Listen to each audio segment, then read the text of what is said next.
27 hours in India. Vladimir Putin's visit kicked off with some instantly viral moments. A warm hug between Putin and Prime Minister Modi. A shared 15-minute car ride to the Prime Minister's official residence, which is 7 Lok Kalyan Marg. And extensive talks over their 2-hour-long private dinner. That was day one. Day two, business mode on. The two met at Hyderabad House in New Delhi for the 23rd Annual India-Russia Summit, following a ceremonial welcome and tribute earlier in the day. After the summit talks, they held a press conference and rolled out a batch of new agreements governing and covering migration and mobility, healthcare, medical education, science, food safety cooperation, shipping, fertilizer supply, and more. Here are the key headline takeaways. India and Russia signed a big program targeting long-term economic cooperation, boosting trade, co-production, co-innovation. They reaffirmed a shared goal of $100 billion in bilateral trade by 2030.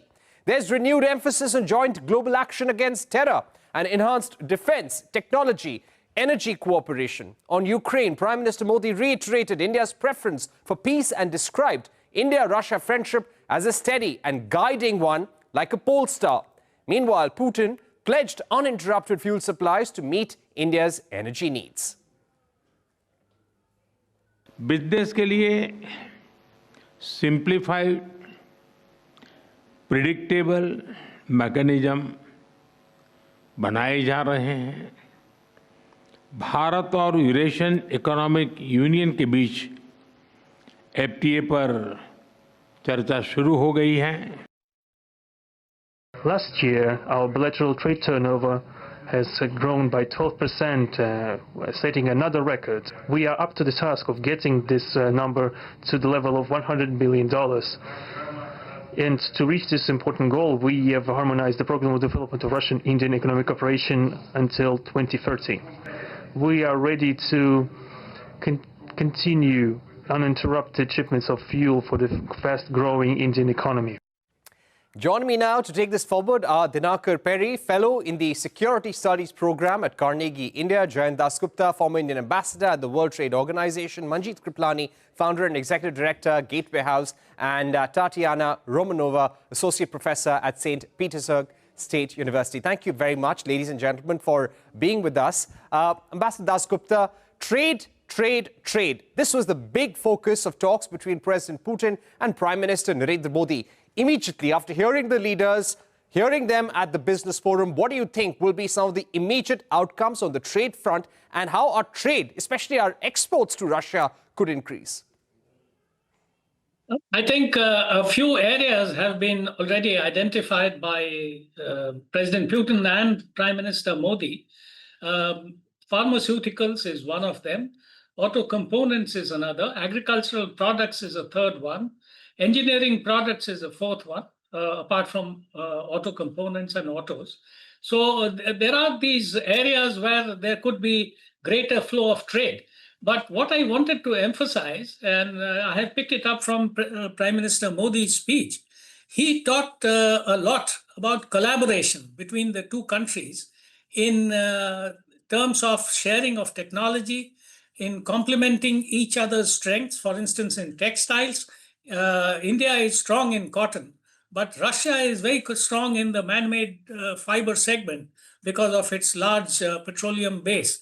So,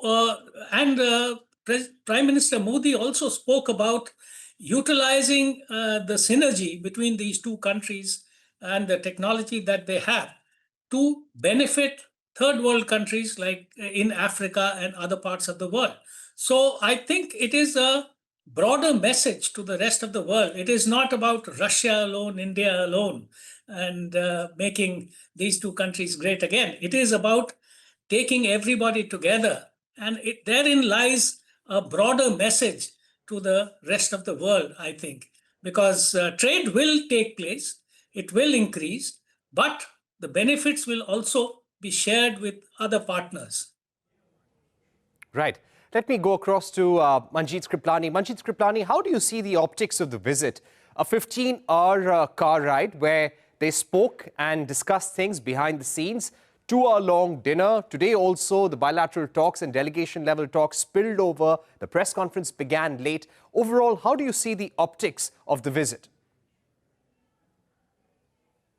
It makes India look like a very strong country. That is a country that really doesn't care about global opinion. We are looking to our own interests, much like the US is doing for itself.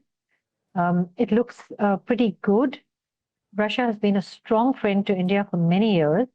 And I think that if you had to ask anybody, what's your friendship like with the US, really people wouldn't have much to say. But if you ask them, what's your friendship like with Russia, they would say very strong. So the optics are looking pretty good. India is looking strong. And I think we're handling it quite well. Mr. Modi is a master of optics. And so we should trust in his instinct. Right. Tatiana, if I were to ask you, this was an important visit for President Putin, keeping in mind the kind of pressure he is under from Europe and the United States to come to some sort of peace agreement with Ukraine. Apart from the strong economic component of the visit, we also saw the president launching the Russia Today India channel.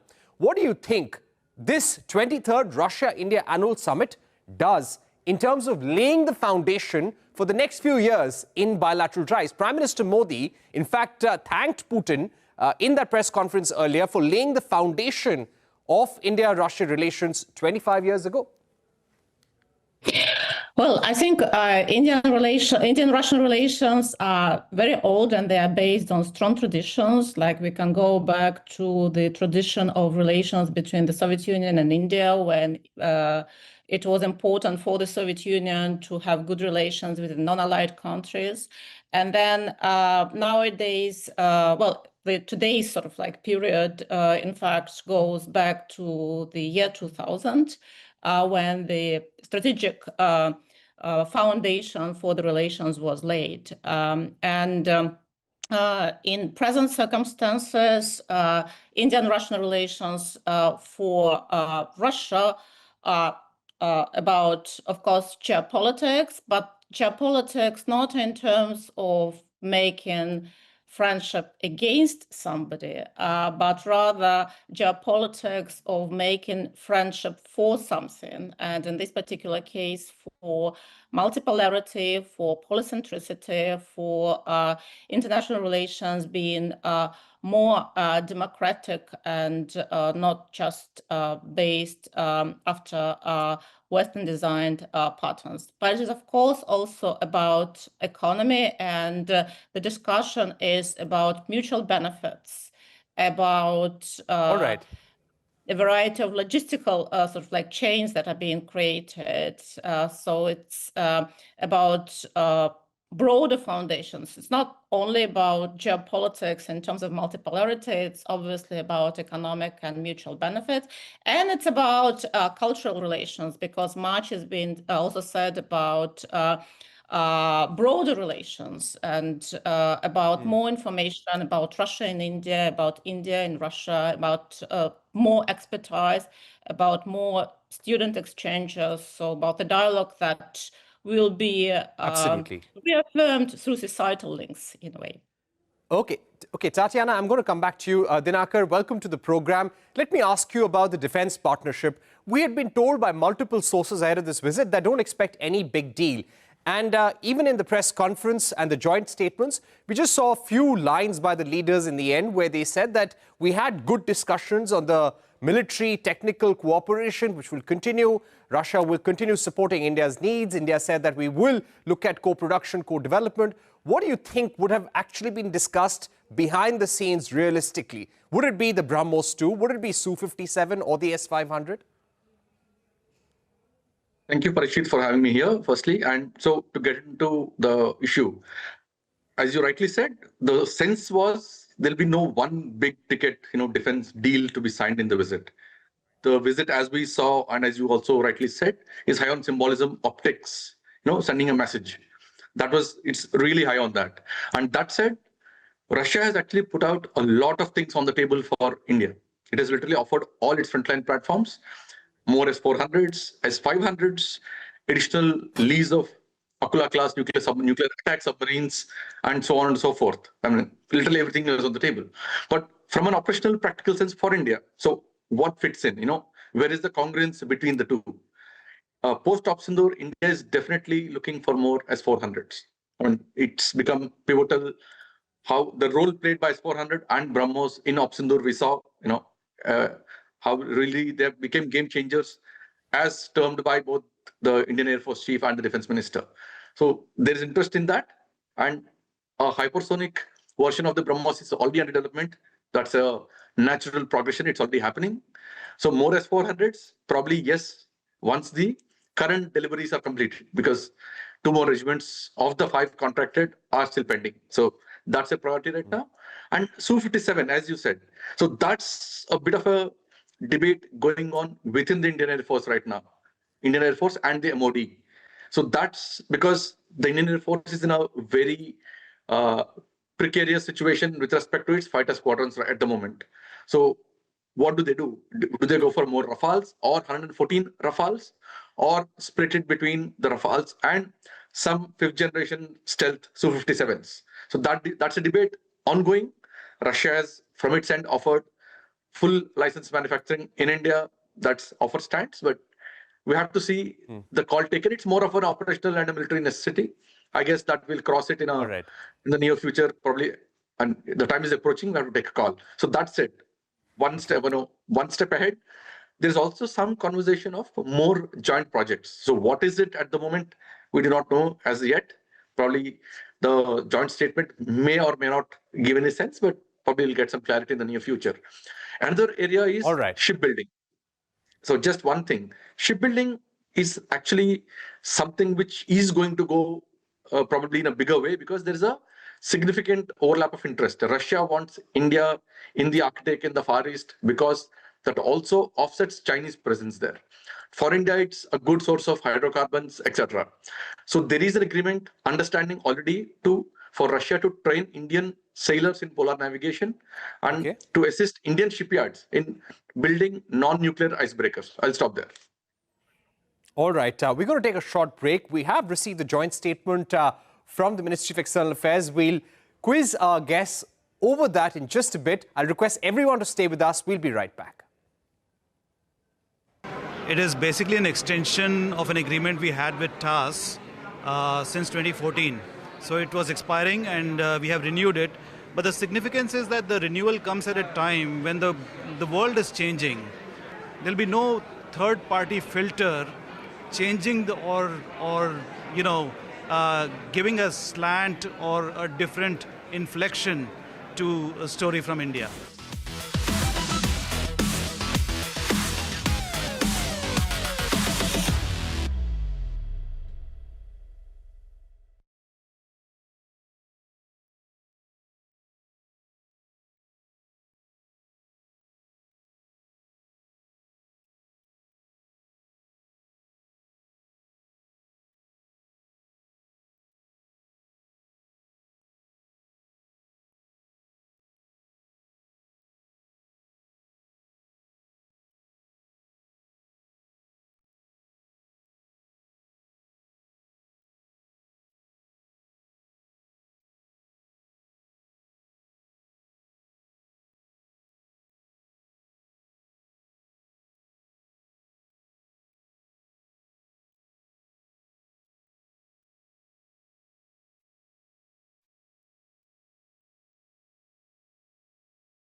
Welcome back. You're watching our special broadcast on the 23rd India-Russia Annual Summit. We still have with us Dinakar Peri of Carnegie India, Jayant Dasgupta, former Indian ambassador at the WTO, Manjeet Kripalani, Gateway House. Manjeet Kripalani, if I can ask you about the two agreements, one on migration and mobility of skilled professionals, and secondly, the Prime Minister's announcements on 30-day e-tourist visas for Russian nationals. How important are they in the current context?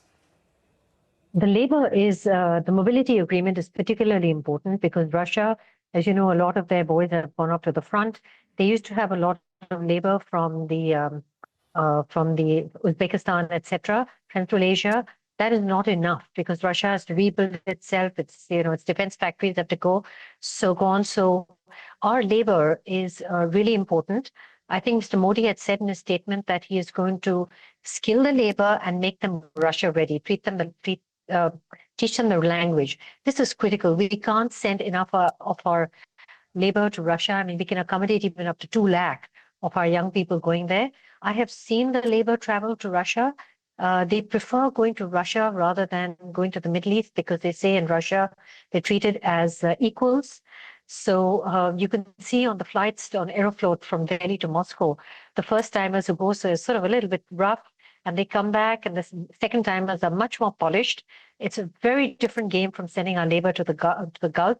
So I think this is the great way for them to also learn another language and to be in a European environment. And on the other, you talked about the e-visitors. Why not? We already have so many flights coming in from Russia, so many visitors who are all over the place. They're in Odisha, they're in Goa, they're everywhere, and they're coming on special flights, so why not? Actually, we need to send more of our people also to visit Moscow.